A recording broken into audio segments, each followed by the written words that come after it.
Yeah, it looks like we're in the game and everything is fine with both players. So, Mattles, why don't you go ahead and introduce these players on Whirlwind? Well, down in the bottom left position, we have got from Team Dignitas, the blue Protoss player. It's DreAm. And his opponent spawning in the top right, the red Terran from Western Wolves, Morrow.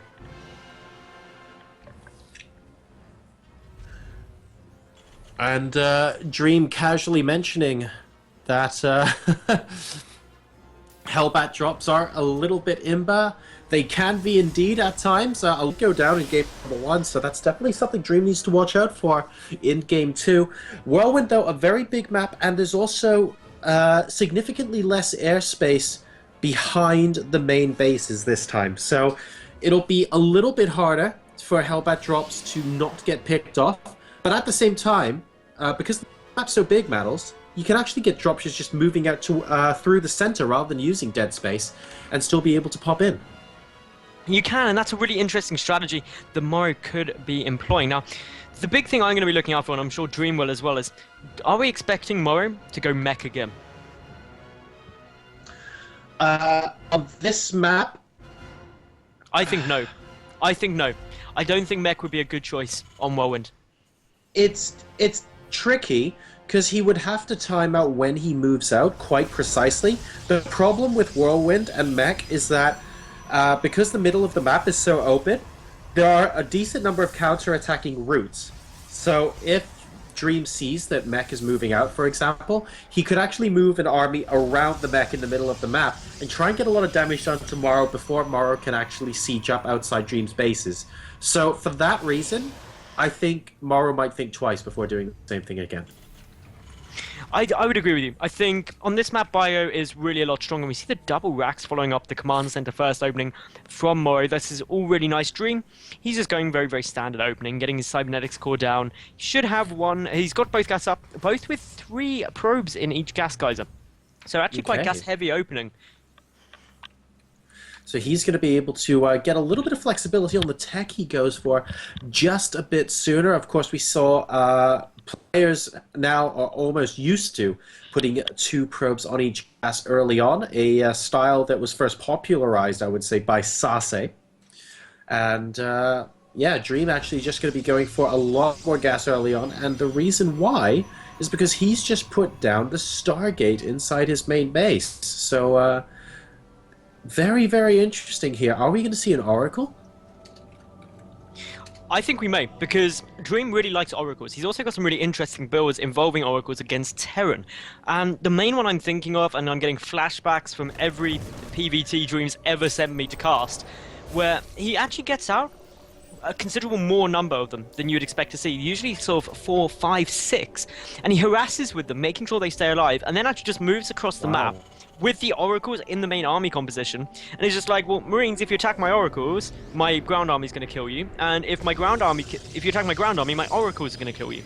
And it's a really difficult build to deal with, but I don't know if he's still doing that, because the last time I saw DreAm do that was about 6 weeks ago.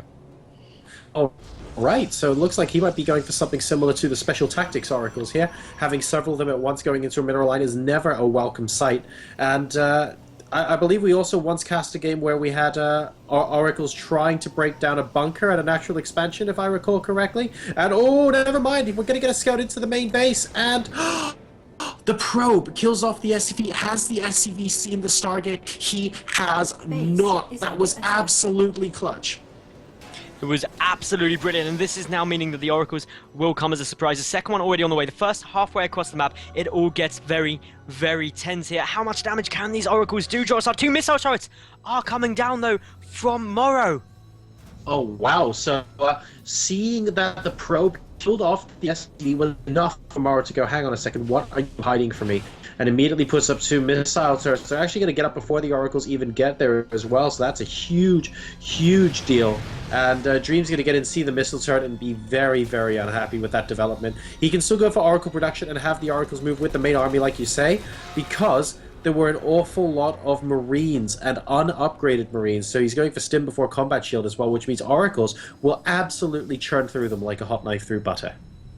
Well, this is going to be very, very tense. Is a third Oracle going to come out on top of this? No, not yet. Oh, yes, it does. Okay, so here we go. This is now... This is... No, it's a fourth Oracle. I call this Chosa. This is Dream's special tactic build. It's going to be fun. Well, against a lot of Marines, which we currently see in Morrow's composition, and also bearing in mind the combat shield is actually quite a long way away. This could do catastrophic amounts of damage if a Protoss and Terran army were to engage in a head-on engagement. And this is always going to be really exciting to see. But the three Oracles moving up towards the main base, they are just going to go head-to-head with these Marines, and they just melt. Yeah, there is absolutely nothing at... Oh, if he gets the... He's going to get Stim! And this is absolutely huge. No tech lab for you, sir. And the Marines are popping out now. So many of them going down to these Oracles, trying to focus one down. One of them will go down here. And a second one coming very close to being killed, but not quite able to do so. The Marines, though, are going to finish the job. And I want to say if I was DreAm there, I would have left as soon as I killed the tech lab researching Stim, because you want those Oracles to come in with the main army as well, and he doesn't really have that luxury anymore. He does not have that luxury, and of course, losing those Oracles, they're so expensive as well. And if we take a look at the damage done, DreAm has actually only managed to kill 4 workers, and that means the Morrow is ahead 43 SCVs plus mules up against 40 probes. And that is going to be a little bit rough on DreAm's economy here. I mean, with those mules, Morrow is going to be in a very comfortable position. One thing DreAm has to bear in mind, because he is still continuing Oracle production, he's either going to be doing a lot of harassment damage, or he's going to be keeping it for a ground army. Frankly, I would prefer. He needs to remember that when he engages bunkers, to target down the SCVs repairing them rather than try and target down the bunkers himself. We've seen horrible scenarios where Oracles unfortunately weren't targeting down the correct thing and the bunkers are able to survive, and that's a bit of a nightmare scenario for the Protoss, really.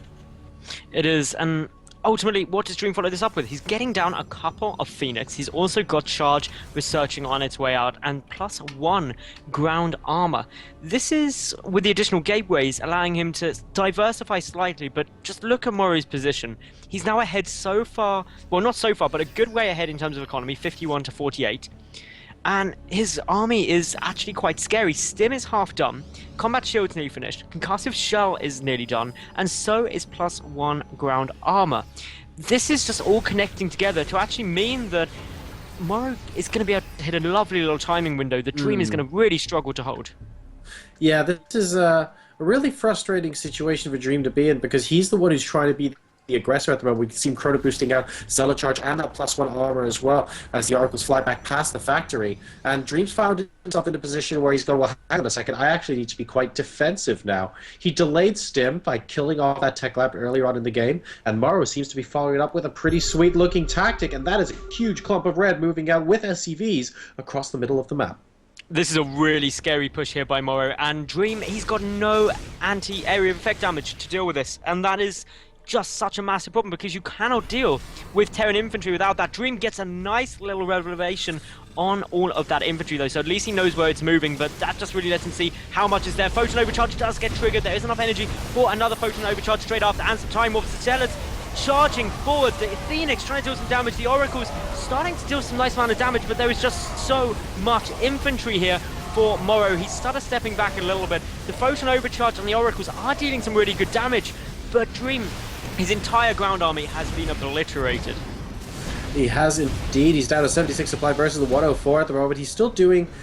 these Oracles have actually done an incredible amount of damage. If you take a look at the army of Morrow right now, you can see it's noticeably more Marauder heavy than before, and that's because most of the Marines and SCVs have been absolutely obliterated here. DreAm currently up 50 workers to 44, and bear in mind that some of those 44 workers are actually with Morrow's army as well, so DreAm by no means is out of this just yet. He does now, though, have to face off against round 2. There's no photon overcharge. He's coming in with the Oracles again. Is he going to be able to do it?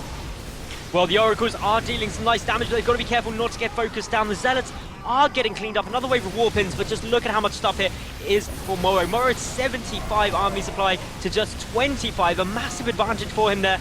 And DreAm, he is losing a lot of stuff. Luckily, the medevacs are getting picked off. This SCV train is coming in behind this, ready to soak up more damage. Morrow committing heavily to this, but he's done it now. DreAm is not going to be able to hold this, and there is the GG. Morrow taking a 2-0 lead in this.